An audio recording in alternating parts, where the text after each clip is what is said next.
ओम नमो भगवते वासुदेवाय। श्रीमद् भागवत महात्म्य अध्याय 4।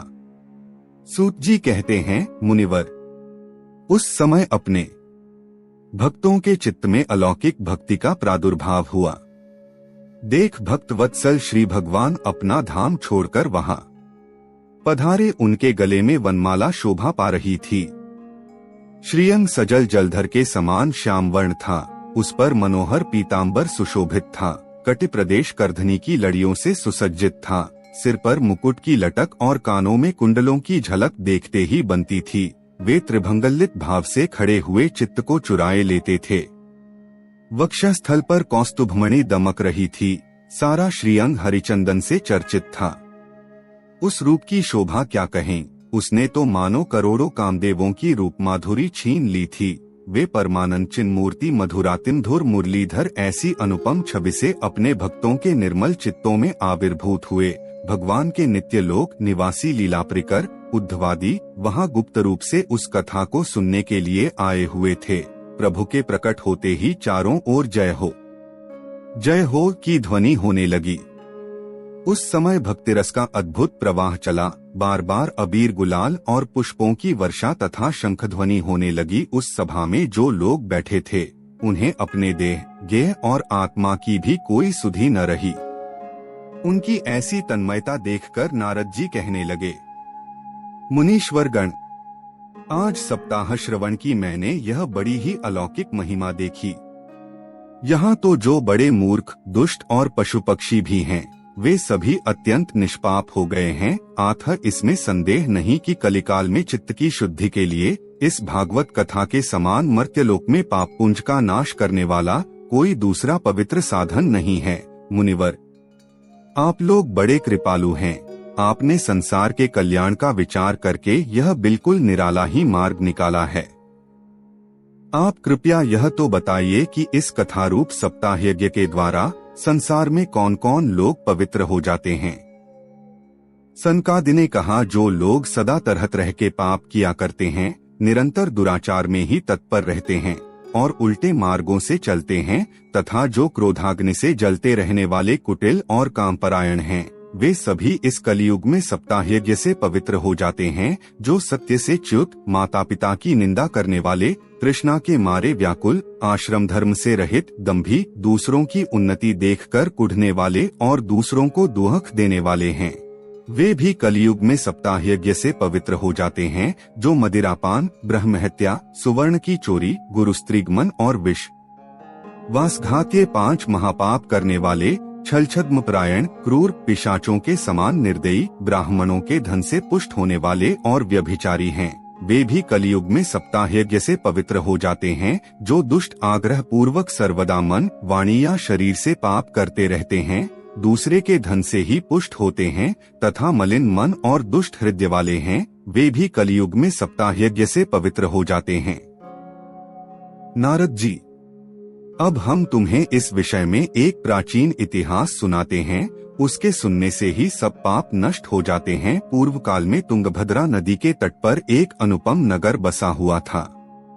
वहां सभी वर्णों के लोग अपने अपने धर्मों का आचरण करते हुए सत्य और सत्कर्मों में तत्पर रहते थे। उस नगर में समस्त वेदों का विशेषज्ञ और श्रौतस्मार्थ कर्मों में निपुण एक आत्मदेव नामक ब्राह्मण रहता था। वह साक्षात दूसरे सूर्य के समान तेजस्वी था। वह धनी होने पर भी भिक्षाजीवी था। उसकी प्यारी पत्नी धुंधुली कुलीन एवं सुंदरी होने पर भी सदा अपनी बात पर अड़ जाने वाली थी। उसे लोगों की बात करने में सुख मिलता था। स्वभाव था क्रूर, प्रायः कुछ न कुछ बकवाद करती रहती थी। गृह कार्य में निपुण थी, कृपण थी और थी झगड़ालू भी। इस प्रकार ब्राह्मण दंपति प्रेम से अपने घर में रहते और विहार करते थे। उनके पास अर्थ और भोग विलास की सामग्री बहुत थी। घर द्वार भी सुंदर थे, परंतु उससे उन्हें सुख नहीं था। जब अवस्था बहुत ढल गई, तब उन्होंने संतान के लिए तरह तरह के पुण्यकर्म आरंभ किए और वे दीन दुखियों को गौ, पृथ्वी, सुवर्ण और वस्त्रादि दान करने लगे। इस प्रकार धर्म मार्ग में उन्होंने अपना आधा धन समाप्त कर दिया, तो भी उन्हें पुत्र या पुत्री किसी का भी मुख देखने को न मिला। इसलिए अब वह ब्राह्मण बहुत ही चिंतातुर रहने लगा। एक दिन वह ब्राह्मण देवता बहुत दुखी होकर घर से निकलकर वन को चल दिया। दोपहर के समय उसे प्यास लगी, इसलिए वह एक तालाब पर आया। संतान के अभाव के दुख ने उसके शरीर को बहुत सुखा दिया था, इसलिए थक जाने के कारण जल पीकर वह वहीं बैठ गया। 2 घड़ी बीतने पर वहां एक सन्यासी महात्मा आए। जब ब्राह्मण देवता ने देखा कि वे जल पी चुके हैं, तब वह उनके पास गया और चरणों में नमस्कार करने के बाद सामने खड़े होकर लंबी लंबी सांसें लेने लगा। सन्यासी ने पूछा, कहो ब्राह्मण देवता, रोते क्यों हो? ऐसी तुम्हें क्या भारी चिंता है? तुम जल्दी ही मुझे अपने दुख का कारण बताओ। ब्राह्मण ने कहा, महाराज, मैं अपने पूर्वजन्म के पापों से संचित दुख का क्या वर्णन करूं?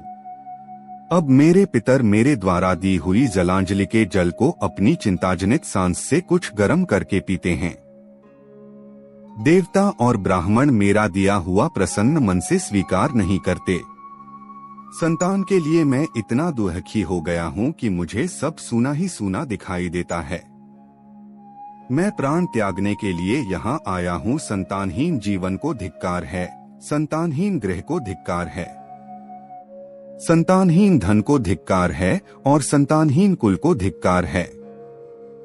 मैं जिस गाय को पालता हूँ वह भी सर्वथा बाझ हो जाती है। जो पेड़ लगाता हूँ उस पर भी फल फूल नहीं लगते। मेरे घर में जो फल आता है वह भी बहुत जल्दी सड़ जाता है। जब मैं ऐसा अभागा और पुत्रहीन हूँ, तब फिर इस जीवन को ही रखकर मुझे क्या करना है? यूं कहकर वह ब्राह्मण दुख से व्याकुल हो उन सन्यासी महात्मा के पास फूट फूट कर रोने लगा। तब उन यतिवर के हृदय में बड़ी करुणा उत्पन्न हुई। वे योगनिष्ठ थे। उन्होंने उसके ललाट की रेखाएं देखकर सारा वृत्तांत जान लिया और फिर उसे विस्तार पूर्वक कहने लगे। सन्यासी ने कहा, ब्राह्मण देवता, इस प्रजा प्राप्ति का मोह त्याग दो। कर्म की गति प्रबल है। विवेक का आश्रय लेकर संसार की वासना छोड़ दो। विप्रवर, सुनो, मैंने इस समय तुम्हारा प्रारब्ध देखकर निश्चय किया है कि 7 जन्म तक तुम्हारे कोई संतान किसी प्रकार नहीं हो सकती। पूर्व काल में राजा सगर एवं अंग को संतान के कारण दुख भोगना पड़ा था। ब्राह्मण, अब तुम कुटुंब की आशा छोड़ दो। संन्यास में ही सब प्रकार का सुख है। ब्राह्मण ने कहा, महात्मा जी, विवेक से मेरा क्या होगा? मुझे तो बलपूर्वक पुत्र दीजिए, नहीं तो मैं आपके सामने ही शोकमूर्छित होकर अपने प्राण त्यागता हूँ। जिसमें पुत्र स्त्री आदि का सुख नहीं है, ऐसा संन्यास तो सर्वथा नीरस ही है। लोक में सरस तो पुत्र पौत्रादि से भरा पूरा गृहस्थाश्रम ही है। ब्राह्मण का ऐसा आग्रह देखकर उन तपोधन ने कहा, विधाता के लेख को मिटाने का हठ करने से राजा चित्रकेतु को बड़ा कष्ट उठाना पड़ा था। इसलिए दैव जिसके उद्योग को कुचल देता है, उस पुरुष के समान तुम्हें भी पुत्र से सुख नहीं मिल सकेगा। तुमने तो बड़ा हठ पकड़ रखा है और अर्थी के रूप में तुम मेरे सामने उपस्थित हो। ऐसी दशा में मैं तुमसे क्या कहूँ? जब महात्मा जी ने देखा कि यह किसी प्रकार अपना आग्रह नहीं छोड़ता, तब उन्होंने उसे एक फल देकर कहा, इसे तुम अपनी पत्नी को खिला देना, इससे उसके एक पुत्र होगा। तुम्हारी स्त्री को 1 साल तक सत्य, शौच, दया, दान और एक समय एक ही अन्न खाने का नियम रखना चाहिए। यदि वह ऐसा करेगी तो बालक बहुत शुद्ध स्वभाव वाला होगा। यूं कहकर वे योगीराज चले गए और ब्राह्मण अपने घर लौट आया। वहां आकर उसने वह फल अपनी स्त्री के हाथ में दे दिया और स्वयं कहीं चला गया। उसकी स्त्री तो कुटिल स्वभाव की थी ही। वह रो रो कर अपनी एक सखी से कहने लगी, सखी, मुझे तो बड़ी चिंता हो गई। मैं तो यह फल नहीं खाऊंगी। फल खाने से गर्भ रहेगा और गर्भ से पेट बढ़ जाएगा, फिर कुछ खाया पिया जाएगा नहीं। इससे मेरी शक्ति क्षीण हो जाएगी। तब बता, घर का धंधा कैसे होगा? और दैववश यदि कहीं गांव में डाकुओं का आक्रमण हो गया तो गर्भिणी स्त्री कैसे भागेगी? यदि सुखदेव जी की तरह यह गर्भ भी पेट में ही रह गया तो इसे बाहर कैसे निकाला जाएगा, और कहीं प्रसवकाल के समय वह टेढ़ा हो गया तो फिर प्राणों से ही हाथ धोना पड़ेगा। यूं भी प्रसव के समय बड़ी भयंकर पीड़ा होती है। मैं सुकुमारी भला यह सब कैसे सह सकूंगी। मैं जब दुर्बल पड़ जाऊंगी तब नंदरानी आकर घर का सब मालमता समेट ले जाएंगी, और मुझसे तो सत्य शौचादि नियमों का पालन होना भी कठिन ही जान पड़ता है। जो स्त्री बच्चा जनती है उसे उस बच्चे के लालन पालन में भी बड़ा कष्ट होता है। मेरे विचार से तो वंध्या या विधवा स्त्रियां ही सुखी हैं। मन में ऐसे ही तरह तरह के कुतर्क उठने से उसने वह फल नहीं खाया, और जब उसके पति ने पूछा फल खा लिया, तब उसने कह दिया हाँ खा लिया। एक दिन उसकी बहन अपने आप ही उसके घर आई। तब उसने अपनी बहन को सारा वृत्तांत सुनाकर कहा कि मेरे मन में इसकी बड़ी चिंता है, मैं इस दुख के कारण दिनों दिन दुबली हो रही हूँ। बहन मैं क्या करूँ? बहन ने कहा, मेरे पेट में बच्चा है, प्रसव होने पर वह बालक मैं तुझे दे दूंगी, तब तक तू गर्भवती के समान घर में गुप्त रूप से सुख से रह। तू मेरे पति को कुछ धन दे देगी तो वे तुझे अपना बालक दे देंगे। हम ऐसी युक्ति करेंगी कि जिसमें सब लोग यही कहें कि इसका बालक 6 महीने का होकर मर गया, और मैं नित्य प्रति तेरे घर आकर उस बालक का पालन पोषण करती रहूंगी। तू इस समय इसकी जांच करने के लिए यह फल गौ को खिला दे। ब्राह्मणी ने स्त्री स्वभाववश जो उसकी बहन ने कहा था वैसे ही सब किया। इसके पश्चात समयानुसार जब उस स्त्री के पुत्र हुआ, तब उसके पिता ने चुपचाप लाकर उसे धुंधुली को दे दिया, और उसने आत्मदेव को सूचना दे दी कि मेरे सुखपूर्वक बालक हो गया है। इस प्रकार आत्मदेव के पुत्र हुआ सुनकर सब लोगों को बड़ा आनंद हुआ। ब्राह्मण ने उसका जातकर्म संस्कार करके ब्राह्मणों को दान दिया, और उसके द्वार पर गाना बजाना तथा अनेक प्रकार के मांगलिक कृत्य होने लगे। धुंधुली ने अपने पति से कहा, मेरे स्तनों में तो दूध ही नहीं है, फिर गौ आदि किसी अन्य जीव के दूध से मैं इस बालक का किस प्रकार पालन करूंगी।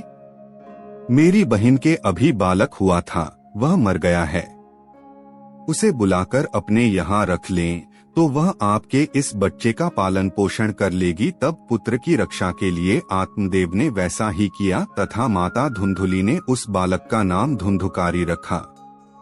इसके बाद 3 महीने बीतने पर उस गौ के भी एक मनुष्याकार बच्चा हुआ। वह सर्वांग सुंदर, दिव्य, निर्मल तथा सुवर्ण की सी कांति वाला था। उसे देखकर ब्राह्मण देवता को बड़ा आनंद हुआ, और उसने स्वयं ही उसके सब संस्कार किए।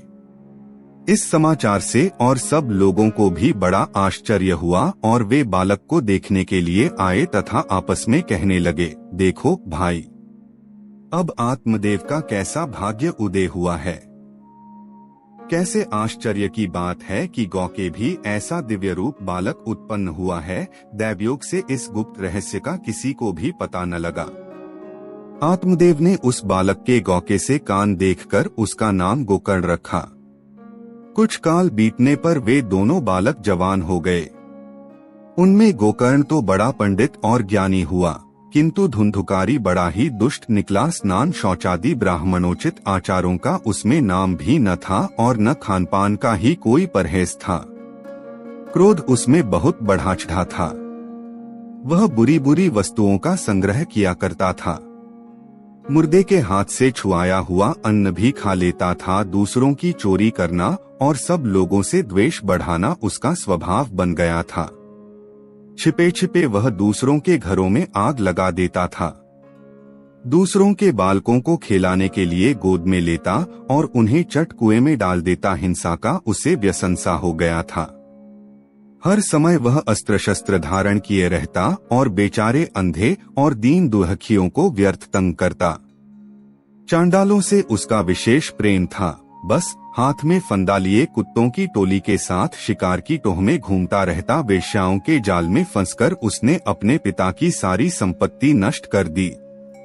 एक दिन माता पिता को मार पीट कर घर के सब बर्तन भाड़े उठा गया। इस प्रकार जब सारी संपत्ति स्वाहा हो गई, तब उसका कृपण पिता फूट फूट कर रोने लगा और बोला, इससे तो इसकी माँ का बाज रहना ही अच्छा था, कुपुत्र तो बड़ा ही दुखदायी होता है। अब मैं कहाँ रहूं, कहाँ जाऊं? मेरे इस संकट को कौन काटेगा? हाय, मेरे ऊपर तो बड़ी विपत्ति आ पड़ी है। इस दुख के कारण अवश्य मुझे एक दिन प्राण छोड़ने पड़ेंगे। उसी समय परम ज्ञानी गोकर्ण जी वहां आए और उन्होंने पिता को वैराग्य का उपदेश करते हुए बहुत समझाया। वे बोले, पिताजी, यह संसार असार है, यह अत्यंत दुख रूप और मोह में डालने वाला है। पुत्र किसका, धन किसका? स्नेहवान पुरुष रात दिन दीपक के समान जलता रहता है। सुख न तो इंद्र को है और न चक्रवर्ती राजा को ही सुख है, तो केवल विरक्त एकांत जीवी मुनि को यह मेरा पुत्र है। इस अज्ञान को छोड़ दीजिए, मोह से नरक की प्राप्ति होती है। यह शरीर तो नष्ट होगा ही, इसलिए सब कुछ छोड़कर वन में चले जाइए। गोकर्ण के वचन सुनकर आत्मदेव वन में जाने के लिए तैयार हो गया और उनसे कहने लगा, बेटा, वन में रहकर मुझे क्या करना चाहिए, यह मुझसे विस्तार पूर्वक कहो। मैं बड़ा मूर्ख हूँ, अब तक कर्मवश स्नेहपाश में बंधा हुआ अपंग की भांति इस घर रूप अंधेरे कुएं में ही पड़ा रहा हूँ। तुम बड़े दयालु हो, इससे मेरा उद्धार करो। गोकर्ण ने कहा, पिताजी, यह शरीर हड्डी, मांस और रुधिर का पिंड है।